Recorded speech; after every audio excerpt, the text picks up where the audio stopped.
जैन साथियों, सत्य परेशान हो सकता है, पराजित नहीं। आज माननीय सर्वोच्च न्यायालय का ऐतिहासिक फैसला आया। चुनाव के प्रचार के लिए अंतरिम जमानत की राहत अरविंद केजरीवाल को देना एक बहुत ही स्वागत योग्य फैसला है।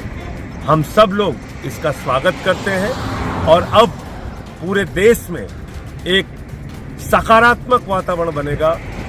जो अन्याय, अत्याचार और तानाशाही है देश के प्रधानमंत्री और भारतीय जनता पार्टी की, उसका अंत होगा। अब देश केजरीवाल का कमाल देखेगा।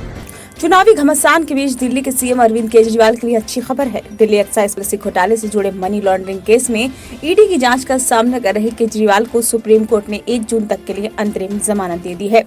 न्यायमूर्ति संजीव खन्ना की अध्यक्षता वाली पीठ ने हाल ही में प्रवर्तन निदेशालय के वकील अतिरिक्त सॉलिसिटर जनरल SV राजू से कहा था कि वो केजरीवाल को अंतरिम राहत पर शुक्रवार को आदेश पारित कर सकते हैं।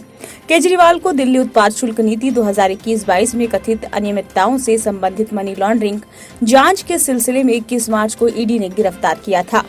हाल ही में ईडी ने केजरीवाल की जमानत अर्जी का विरोध करते हुए सुप्रीम कोर्ट में एक हलफनामा भी दायर किया था। इसमें केंद्रीय एजेंसी ने कहा था कि चुनाव में प्रचार करने का अधिकार न तो मौलिक अधिकार है और न ही संवैधानिक।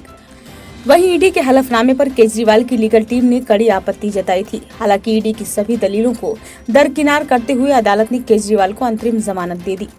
ईडी ने हलफनामे में कहा था कि इस बात को ध्यान में रखना प्रासंगिक है कि चुनाव के लिए प्रचार करने का अधिकार न तो मौलिक अधिकार है, न ही संवैधानिक, यहाँ तक कि ये कानूनी अधिकार भी नहीं है।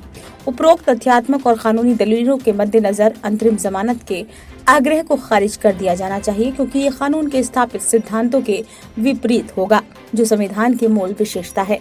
केवल राजनीतिक चुनाव प्रचार के लिए अंतरिम जमानत देना समानता के नियम के खिलाफ होगा और भेदभावपूर्ण होगा, क्योंकि प्रत्येक नागरिक का कार्य, व्यवसाय, पेशा या गतिविधि उसके लिए समान रूप से महत्वपूर्ण है। ईडी ने कहा था कि ऐसा समझना संभव नहीं होगा कि एक छोटे किसान या व्यापारी का काम किसी उस राजनीतिक नेता के प्रचार से कम महत्वपूर्ण है जो स्वीकार करता है कि वो चुनाव नहीं लड़ रहा है। इसने कहा कि यदि केजरीवाल को उनकी पार्टी के लिए लोकसभा चुनावों में प्रचार करने के लिए एक राजनीतिज्ञ होने का कारण कोई अंतरिम राहत दी जाती है, तो इसमें कोई दो राय नहीं है कि जेल में बंद सभी राजनीतिज्ञ ये दावा करते हुए समान राहत की मांग करेंगे कि वे भी इस श्रेणी में आते हैं। ब्यूरो रिपोर्ट, नई दिल्ली।